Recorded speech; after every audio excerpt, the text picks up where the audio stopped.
오늘 저희 뉴스와이드에서 준비한 좌담의 이름은 미리 보는 한일 정상회담입니다. 이틀 뒤죠. 모레 일요일입니다. 윤석열 대통령과 기시다 후미오 일본 총리가 만납니다. 윤 대통령이 일본 방문한 지가 52일 만에 이루어지는 것입니다. 두 분을 초대했습니다. 김용현 동국대 북한학과 교수, 최은미 아산정책연구원 연구위원 나와 있습니다. 두 분 안녕하십니까? 어서 오십시오. 자, 먼저 대통령실의 그 당시 발표부터 잠깐 다시 듣고 오겠습니다. 보시죠. 양국 간 셔틀 외교가 본격 가동되는 의미가 있습니다. 기시다 총리는 앞서 한일 관계 개선을 주도한 윤 대통령님의 용기 있는 결단을 높이 평가하며 이에 조금이나마 보답하는 마음으로 이번 답방을 결심하게 되었다고 아키바 다케오 국가안전보장국장을 통해 전해왔습니다. 네, 52일 만에 답방 셔틀 외교의 재개. 최 박사님은 당초 예상하셨던 것보다 기시다 총리의 그 답방이 좀 빠릅니까? 어떻게 좀 예상대로입니까? 어떻습니까? 사실 3월에는 이제 우리가 아마 G7 끝나고 아마 여름쯤 오지 않을까 이렇게 얘기를 했었는데요. 네네. 기억을 좀 더듬어 보면 한 4월 21일 정도에 네. 기시다 총리가 한일 관계를 소중히 하고 싶다. 그리고 다음엔 내가 갈 차례다. 이렇게 이제 발언을 했다라는 보도가 좀 나왔습니다. 그래서 그때 이후부터 혹시 기시다 총리가 조금 빨리 오는 게 아닐까라는 이제 생각을 좀 했었고 네. 실제로 29일에 이제 발표가 여러 언론사에서 나온 것으로 알고 있는데요. 네. 그 사이에 일본에서는 조금 이야기가 있었던 걸로 알고 있습니다. 예. 무엇이 이렇게 좀 앞당기게 된 배경이 됐을까요? 뭐 여러 가지 생각해 볼 수 있을 것 같은데요. 저는 한 3가지 정도로 좀 생각을 해봤습니다. 네. 일단 첫 번째는 한일 양자 간의 측면에서 살펴보았을 때 윤 대통령의 어떤 이런 결단이 일본 내에서 그리고 국외적으로도 굉장히 이제 높게 평가를 받은 부분이 있고요. 네. 물론 국내적으로는 여러 또 이야기들이 있긴 했습니다만은 일본에서 봤을 때는 일본 국내적으로 굉장히 높게 평가를 받았던 것은 사실입니다. 그러한 가운데 그러면 기시다 총리는 뭘 하는 건가라는 이제 이야기들이 좀 나왔었고 네. 일본도 뭔가 호응을 해야 된다라는 이야기들이 좀 많아졌던 것으로 알고 있고요. 이게 아마 한일 관계에 있어서는 기시다 총리도 무언가를 해야 한다라는 어떤 좀 기류가 형성이 됐을 것 같고요. 네. 두 번째는 이제 국내적인 측면에서 본다면 기시다 총리의 지지율이 상당히 높아졌죠. 지금 50%가 넘는 걸로 알고 있는데요. 네. 그럼 결국 이 얘기는 기시다 총리가 움직일 수 있는 여지가 조금 좀 커졌다 이렇게 볼 수 있는 거죠. 근데 기시다 총리가 이제 지지율이 높아지면 사실 그러면 그 일본에서 중의원 해산을 언제 할 것인가가 또 초점이 맞춰져 있는데요. 네. 중의원 해산을 하게 되면 일본은 선거 모드로 들어가기 때문에 더더욱 움직일 수가 없죠. 그러면 그 전에 움직이는 게 아무래도 더 나을 거라는 판단이 있었을 것 같고요. 네. 그러면 그게 왜 G7 전이냐라고 할 때는 역시 저는 이제 미국의 영향을 뭐 간과할 수는 없다라고 생각을 하고요. 네. G7에서 분명히 이제 한미일 정상회의가 개최될 것으로 좀 예상이 되는데요. 그러면 이제 그 정치적인 어떤 좀 모양이나 이런 좀 흐름을 봤을 때 한국이 계속 움직이고 있고 그 다음에 한미일 정상회의가 개최가 되는데 그 사이에 일본이 한국에 방문을 하고 그리고 한일 관계가 뭐 완전한 정상화라고 보기는 어렵습니다만 한일 관계를 위해 일본에서 노력한 측면이 있다라고 하는 부분을 보여주고 싶었던 의도도 있지 않았을까 그렇게 생각합니다. 네. 저희가 조금 전에 표로 보여드렸습니다만 이제 셔틀 외교 시작됐던 것이 2004년 노무현 고이즈미 양 정상 시절의 일이고 네. 중단된 것이 이제 12년 됐고요. 네네. 이번에 그 기시다 총리가 와서 국립현충원을 참배하는 것도 12년 만의 일이라고 하는데요. 맞습니다. 현충원 참배는 어떤 메시지라고 볼 수 있는 겁니까? 말씀하신 것처럼 이제 현충원 일본 총리의 참배가 12년 만입니다.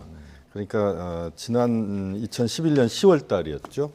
노다 요시히코 총리가 이제 참배를 했었는데요. 현충원을 갔었는데 네네. 그 이후에 이제 12년 동안 안 갔죠. 그러니까 결국 이번 그 기시다 총리의 현충원 방문은 참배는 우선 셔틀 외교가 완벽하게 복원된다 이런 의미가 있는 것 같습니다. 그러니까 그때 이제 노다 총리가 갔을 때까지가 이제 셔틀 외교가 진행됐던 순간이었거든요. 네네. 그렇기 때문에 이번에 다시 한번 이제 셔틀 외교가 한일 간에 정상화된다. 이것은 이제 상징적으로 보여주는 공간적 의미가 하나 있다 이렇게 봐야 될 것 같고요. 네, 네. 또 하나는 이제 안보 분야에서 협력을 보다 강화한다는 그런 의미도 있는 것 같습니다.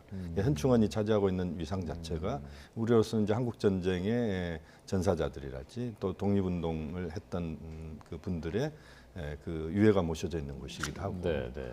그런 차원에서 보면 일본에서는 좀 그동안 좀 꺼려왔던 부분이 있거든요. 그런데 이번에 그렇게 간다는 것은 결국 안보 분야에서 협력, 그다음에 한일 관계 개선에 대해서 일본도 좀 적극적 의사가 있다는 것을 보여주는 그런 차원에서의 상징적 공간이다. 네. 그래서 현충원 참배가 그 자체로는 뭐 한일 관계 개선과 아주 밀접하다 이렇게 보기는 어려울 수도 있지만 그러나 의미 있는 그런 장소를 일본 총리가 12년 만에 바로 온다. 그리고 한국 도착하자마자 네. 직접 바로 아마 현충원으로 갈 가능성이 높은데요. 그 자체는 굉장한 의미가 있다. 그렇게 봐야 되겠습니다. 네, 일본 입장에서는 일정한 성의를 표시하는 그런 그렇죠. 것이다. 그럼 이제 과거사 문제가 관심이지 않습니까? 이제 어느 정도의 그 발언 수위를 지난번 52일 전과 좀 달라질 것이냐, 조금 더 나아질 것이냐, 그 부분은 어떻게 전망하십니까? 이제 그건 조금 다른 부분인 것 같습니다. 그러니까 일본의 그동안의 입장들 보면 이제 최근에 나온 기시다 총리의 입장을 역대 정부 입장을 계승한다 이런 거지 않습니까? 네, 네. 그러니까 아마 이번에도 그 발언 수위를 넘어서기는 좀 쉽지 않을 것 같다는 겁니다. 일본에 지금 보면은 일본 정치의 전반적인 흐름은 이제 아베 총리 그 계통이 지금도 역시 이제 그 주류를 형성하고 있는데 네, 네. 결국 그 아베 수상의 그 흐름, 그 흐름을 계속 이어갈 가능성이 현재로서는 높다 이렇게 봐야 될 것 같고요. 네, 네. 그렇게 보면 별도의 문서나 선언은 나오기 좀 어려운 것 아닌가, 역사 문제에 있어서 네, 아마 네. 이 문제는 좀 더 시간이 걸릴 것 같고 또 네. 일본 내부 정치가 있다라고 일본은 판단하고 있는 것 같습니다. 그렇게 보면 우리 한국민들이 생각하는 그 온도와 또 기시다 총리의 발언의 온도 차는 여전히 존재할 수밖에 없다는 그런 아쉬움은 있습니다. 네. 이 강제징용 비롯한 과거사 문제에 대해 이 부분 최 박사님 어떻게 전망하십니까? 우선 아까 이제 현충원 관련해서 네네. 이제 조금만 의견을 좀 말씀해 주신 거 추가해서 좋습니다. 말씀을 좀 드리면은 사실 현충원 같은 경우는 앞서 말씀해 주신 것처럼 노다 총리도 갔었고요. 그 이전에 아베 총리도 갔었죠. 근데 이번에 이제 기시다 총리가 한국을 방문을 하면서 사실 기시다 총리의 말 한마디 그리고 기시다 총리가 하는 행보 하나하나가 전부 다 주목을 받을 것입니다. 그리고 와서는 분명 이제 다양한 분야의 어떤 행보를 해야 될 텐데 그 중에 정치적인 어떤 의미를 담는 행보도 있어야겠죠. 그러면 사실 우리 입장에서는 가장 좋은 거는 역사적인 문제가 있으니까요. 네. 강제징용 문제라든지 혹은 위안부 문제라든지 이 문제와 좀 직접적으로 연관이 된 장소를 방문하면 제일 좋긴 하겠습니다만 아마 일본 입장에서 볼 때는 이 부분은 가장 어려운 그것일 거고요. 그리고 이제 어떻게 보면 이번에 방문하는 게 한일 관계 개선의 어떤 첫걸음이다라고 생각을 하면 네. 이제 처음 방문하는 장소로서 가장 저는 안정적인 장소를 택하지 않았나. 네. 한국 국내적으로도 그리고 일본 국내적으로도 누가 보더라도 반발이 나오지 않을 안정적인 장소를 택했다라고 생각을 하고요. 네. 그러면 이제 현안에 대해서 기시다 총리가 어떤 발언을 할 것이냐라고 할 때는 말씀 주신 것처럼 저 또한 한국에서 이제 원하는 수준의 발언이 나오기는 쉽지 않을 거라고 생각을 합니다. 네. 그럼에도 불구하고 한국에 오셨기 때문에 지난번과 동일한 어떤 그 역대 그 내각의 정신을 계승한다 정도만 언급을 하고 가는 거는 네. 저는 그거는 이제 성의 있는 어떤 행동이라고 좀 보기는 좀 어려울 것 같고요. 네. 피해자분들이 분명히 계시기 때문에 네. 그분들의 마음을 보듬을 수 있는 예. 어떤 말씀을 하고 가시는 게 바람직하다라고 생각합니다. 예.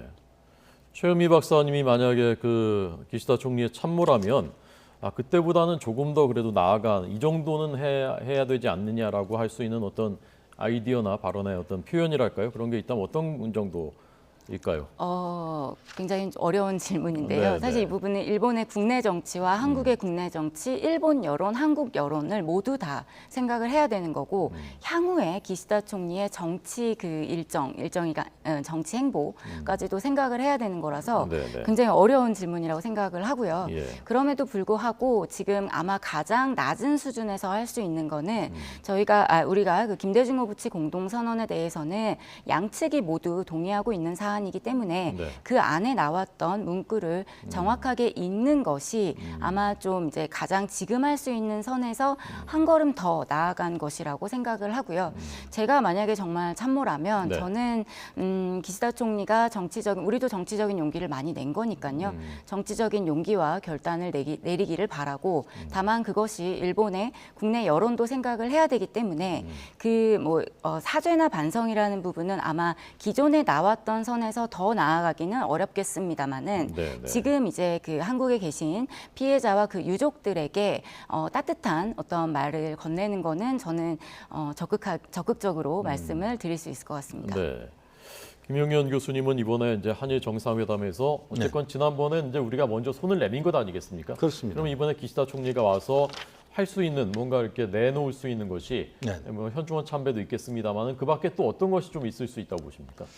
뭐 그렇게 쉬운 문제는 아닙니다. 지금 네. 최 박사님 말씀하신 것처럼 간단한 문제는 아닌데 김대중 오부치 선언을 재확인하면서 네. 그 김대중 오부치 선언을 계승한다는 것을 좀 더 명확하게 밝히는 것은 저는 의미가 있다고 봅니다. 네. 왜냐하면 한일 간의 그동안 이제 한일의 대화, 특히 최고 지도자 간의 대화에서 가장 최고의 수준의 대화가 김대중 오부치 선언이다 이렇게 볼 수 있을 것 같거든요. 이렇게 보면 예.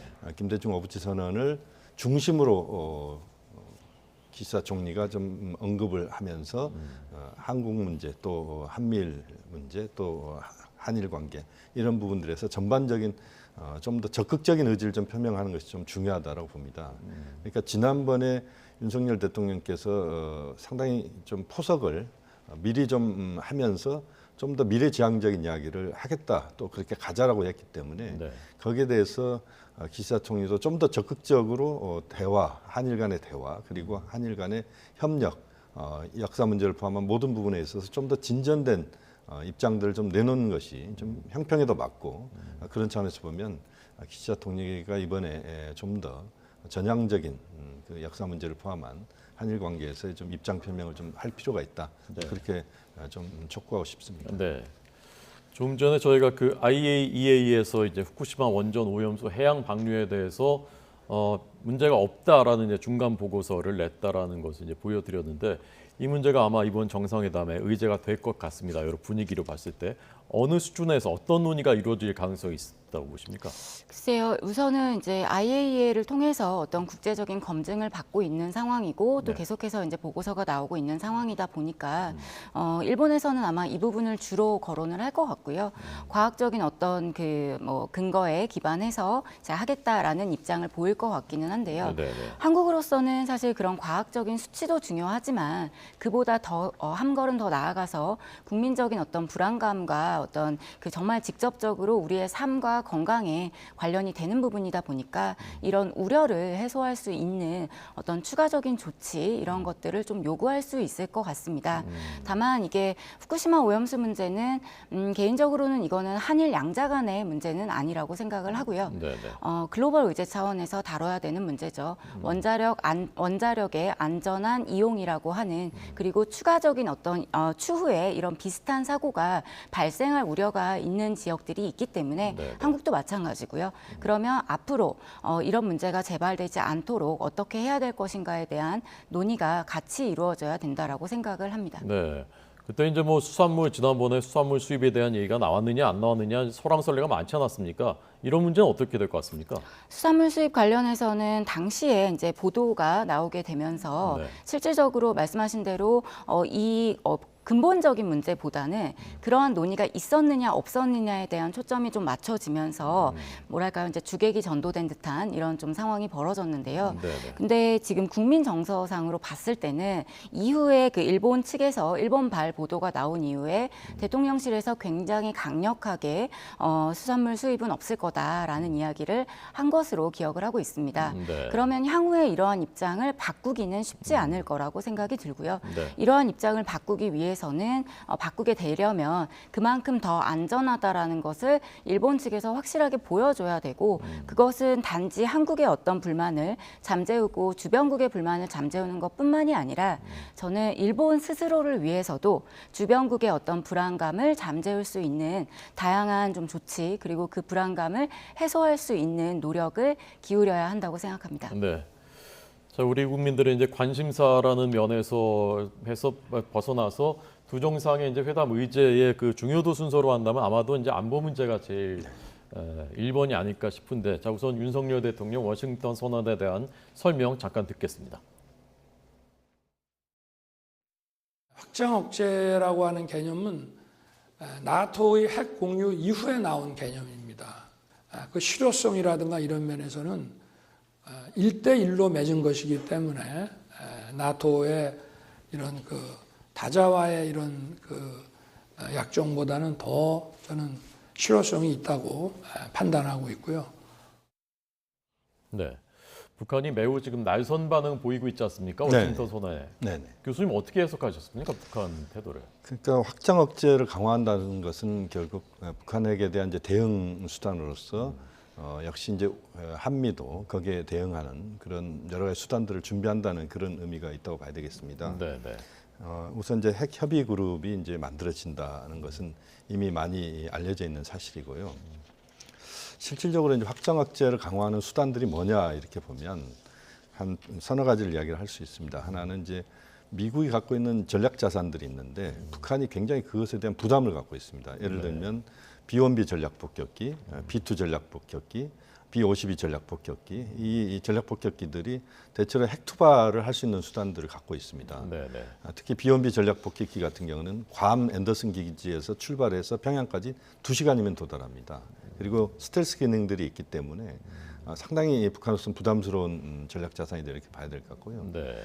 핵 추진 항공모함도 그렇고 전략핵 잠수함도 역시 북한으로서는 굉장히 부담스러운 그런 무기 체계들입니다. 그러니까 네.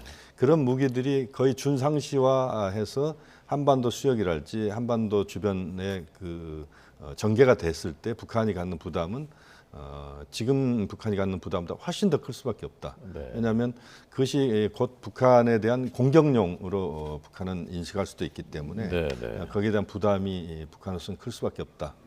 또 하나는 지금 이제 이번 한미 정상회담의 결과로서 놓고 보면 하나 또 중요한 것이 한미일 대 북중로의 이 대결 구도가 강화된다. 이런 흐름들을 우리가 또 감지할 수 있는 부분들이 있습니다. 네, 네. 특히 한미동맹, 한미일 협력. 이것은 이제 상대적으로 북중로 협력으로 또 서로 부딪히게 돼 있는 그런 구조가 만들어지게 돼 있습니다. 네, 네. 이 과정에서 북한으로서는 물론 이제 북중로의 협력이라고 하는 것도 북한이 중요하게 보지만 미국과의 관계가 계속 이렇게 되면 이제 어그러질 수밖에 없는 것이죠. 네. 그렇기 때문에 북한은 거기에 따른 부담을 또 가질 수밖에 없다. 예. 경제 문제를 풀어가는 것도 그렇고 여러 가지 측면에서 어려움이 가중될 수밖에 없다는 이런 것이 북한을 굉장히 부담스럽게 하는 그런 요소다 이렇게 봐야 되겠습니다. 네. 한미일의 안보 공조가 점점 이제 강화되는 양상인데 이번 네. 한일 정상회담에서는 이 문제 관련해서 어떤 논의들이 있고 근데 어떤 결과가 나올 가능성이 있다고 보십니까? 역시 이제 이번 한일 정상회담에서는 네. 역시 한미 협력, 한미 동맹과 한일 협력 이 부분에서 이제 좀 더 강력한 그 힘을 동반하면서 함께 한미일 협력으로 가자 이런 흐름들이 나올 가능성이 높고요. 네. 지소미아가 지금 이제 다시 이제 복원이 됐습니다. 네, 네. 우리가 이제 복원 조치를 했고 일본도 지금 이제 그 부분에서 이제 복원을 지금 하고 있는 이런 상황이기 때문에 한일 간의 군사 정보 보호 협정을 포함한 전반적인 정보 협력이나 군사 부분에 있어서 안보 부분에 있어서 협력, 특히 한일 간에 우리가 그 주목해야 될 부분들이 북한이 미사일 시험 발사를 하거나 인공위성 발사를 했을 때 그것을 탐지하고 그것을 공유하는 부분에 있어서 그동안은 좀 그 한일 간의 시간들이 좀 시간차들이 있었던 부분들이 있거든요. 이런 것들을 또 같이 할 수 있는 그런 기술적인 부분이랄지 또는 협력 관계를 강화하는 그런 것들이 그 세부적으로 논의될 가능성이 높다. 결국 한일 정상이 좀 더 적극적으로 북핵 문제에 대해서 적극적으로 대응한다. 이런 입장들 또 한미일 협력을 보다 강화시킨다. 그런 쪽으로 흐름들을 계속 이번 한일 정상회담에서 발신할 가능성이 높다. 이렇게 전망이 됩니다. 예. 미사일 등등과 관련한 일본의 군사 정보가 우리한테 굉장히 유용합니까? 어떻습니까? 그것은 이제 두 가지 측면을 봐야 되는데요. 북한의 미사일 발사와 관련돼서 일본과 한국이 갖고 있는 좀 장점들이 있습니다. 우리는 이제 그 최초로 북한의 미사일이 발사될 때, 그때 우리가 탐지할 수 있는 능력들이 굉장히 우리가 앞서 있습니다. 왜냐하면 우리는 북한의 미사일이나 이런 북한의 행동들이 나오기 전부터 감청을 하고 또 여러 가지 자산들을 동원해서 그 북한의 특정 상황들을 감시하는 체계는 우리가 굉장히 앞서 있습니다. 일본 같은 경우는 이제 미사일 발사된 이후에 미사일의 항로랄지 미사일의 탄착 지점이랄지 이런 것들을 추적하는 것은 일본이 우리보다 앞서 있다고 봐야 됩니다. 그러니까 우리가 갖고 있는 것과 일본이 갖고 있는 것을 서로 합치면 상당히 이제 유용한 그 정보 체계를 구성할 수 있는 것이죠. 또 이것은 이제 미국 입장에서 봤을 때는 그 동안에는 보면은 이제 한미 간의 정보 협력 이것을 중심으로 해서 그것이 일본에 전달되고 또 한미일 간의 정보 협력이 한국에 또 전달되는 이런 식이었습니다. 그러니까 한두 단계를 거쳐서 이제 그 정보가 유통이 됐기 때문에 그 과정에서 북한의 미사일 발사 이런 것들은 이제 총각을 다투는 경우들이 있지 않겠습니까? 그렇다면 그것을 서로 협력을 해서 한다면 정보 체계의 공유가 굉장히 빨리 되고 그것에 따라서 한미일 최고 지도자들의 판단이랄지 이런 것들이 빨라질 수 있는 이런 점은 상당히 이제 장점으로 작용할 수 있다고 봅니다. 좀 전 김용현 교수님이 언급하신 북한이 두려워하는 전략 자산 중에 하나라는 이제 전략 핵 잠수함 SSBN 한반도에 전개할 예정인데 여기에 한미일 지휘관들이 함께 탄 사진을 공개했더군요. 이게 어떤 메시지라고 해석하셨는지 하고요. 이번 한일 정상회담에서 이제 안보 관련해서 어떤 결과 나올 것으로 전망하시는지 최 박사님께 듣겠습니다. 네, 아마 그 전략 핵 자산과 관련해서 이제 외교적인 의미는 제가 말씀을 드릴 수 있기는 하겠습니다만 아마 이제 안보적인 의미는 교수님께서 아마 조금 더 전문가로서 말씀을 해주실 수 있으실 것 같고요. 이런 이제 그 이런 이제 사진이 공개되고 하는 거는 사실상 북한 핵 위협에 대해서 한미일이 정말 이제 공조해서 물론 지금도 하고 있긴 합니다만 조금 더 결속력을 높이고 더 강화해 나가겠다라는 메시지를 담고 있다고 보고요. 안보 관련해서 많이 이야기가 될 것으로 이제 얘기가 되고 있는데요. 우선 기본적으로 이제 얘기할 수 있는 거는 한국과 일본의 안보 협력이라고 할 때 굉장히 이제 일부 언론에서 좀 잘못 보도하시는 게 우리가 마치 한국과 일본이 군사적인 어떤 훈련을 같이 할 것처럼 이제 얘기를 하시는데 사실 그거는 좀 많이 나간 것 같다는 생각이 좀 들고요. 안보 협력에도 여러 가지 단계가 있는 걸로 알고 있는데 한국과 일본은 현재 지소미아 지금 말씀해 주셨던 군사정보 보호 교류 협정 정도를 하고 있고 이조차도 뭔가 우리가 대단한 어떤 안보적인 어떤 협력을 하고 있다고 보기는 좀 어려운 거죠. 그리고 심지어 이제 사후에 하고 있다 보니까 뭔가 이제 총각을 다투는이라는 이제 말씀을 해주셨는데 정말 1초 1초가 굉장히 중요한 상황인데 양측 간에 도달하는 정보가 이제 다르고 그거를 사후에 공유를 하다 보니 아무래도 놓치는 부분들이 있고 해석이 달라지는 부분이 있죠. 그러면 여기에서 지금 생각해 볼 수 있는 거는 사실상 정확한 정보 그리고 신속한 정보를 얻기 위한 노력이 우선될 거라고 보고요. 그러기 위해서는 지금 이제 우리가 얘기하고 있는 이제 리얼타임 정보 공유가 안 되고 있다. 그래서 올 초에 좀 나왔었던 것 같아요. 한미일 간에 실시간 정보 교류를 하려고 하는 어떤 움직임이 있는데 저는 이 속도는 빨라질 거라고 봅니다. 그렇지 그렇지만 그 이상의 것들, 예를 들면 군수물자를 교류한다든지 혹은 어떤 한일 간에요, 혹은 어떤 훈련을 한다든지 이런 거는 제가 볼 때는 아주 좀 먼 얘기 같고요. 네, 국민 네. 정서를 고려할 때도 그런 부분은 현재로서는 좀 논의하기에는 상당히 시급한 감이 있다, 그렇게 생각합니다. 네, 알겠습니다. 자, 끝으로 이번에 그 만찬을 아마도 이제 대통령 관저에서 뭐 윤 대통령께서 계란말이를 직접 하실지 아니면 뭐 숯불 불고기를 하실지 모르겠습니다만 이런 것이 이제 좀 뭐 많이 도움이 되겠습니까? 어떻습니까?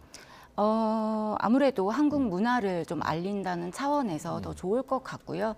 또 이제 한국의 어떤 한국의 음식이나 이런 것들은 일본에서도 굉장히 많이 인기가 있고 또 이제 여러 드라마들을 통해서 네. 나온 것들이 있기 때문에 네. 정상이 이제 그 가정에서 좀 쉽게 접할 수 있는 어떤 음식을 접하면서 같이 소탈하게 이야기를 나누는 모습들은 네. 아무래도 양국 국민들에게 조금 더 친근하게 다가설 수 있을 것 같고요. 네. 그리고 물론 가능하다면 외부에서 시민들과의 어떤 접촉이 있다면 더 좋기는 하겠습니다만 네, 네. 뭐 이런 거는 조금 이제 좀 지켜봐야 될 것 같고요. 네. 우선은 양 정상 간의 어떤 신뢰를 두텁게 하고 조금 더 긴밀한 이야기를 나눈다는 차원에서는 네. 긍정적인 효과를 가져올 것이라고 생각합니다. 예, 서울 시민들도 좀 기시다 총리가 만나고 그러면 좋을까요, 이번에? 그러면 이제 여러 그 부드러운 분위기도 만들어지고 네. 그렇겠습니다만 이번 경호를 보니까 이제 우리가 최대치의 경호를 하는 것 같습니다. 그렇게 보면 이번에 일본에서도 이제 여러 경호 문제가 발생했고 그렇기 때문에 아마 그 가능성 그렇게 높지는 않을 것 같고요. 네. 전체적으로 보면 한일 정상회담이 앞으로 그 셔틀의 이제 복원의 의미가 있고 그렇게 보면 처음부터 첫 술에 배부를 수는 없다라고 보고요. 그렇게 보면 좀 더 앞으로 한일 간의 협력, 또 한미일 협력, 또 그러면서도 한중, 한러 이런 여러 가지 또 협력의 관계들을 네. 우리가 잘 풀어가면서 예. 외교적인 역량들을 좀 더 보여줄 필요가 있다고 봅니다. 네, 알겠습니다. 김용현 동국대 교수님, 최은미 아산정책연구원 연구위원 두 분 잘 들었습니다. 감사합니다.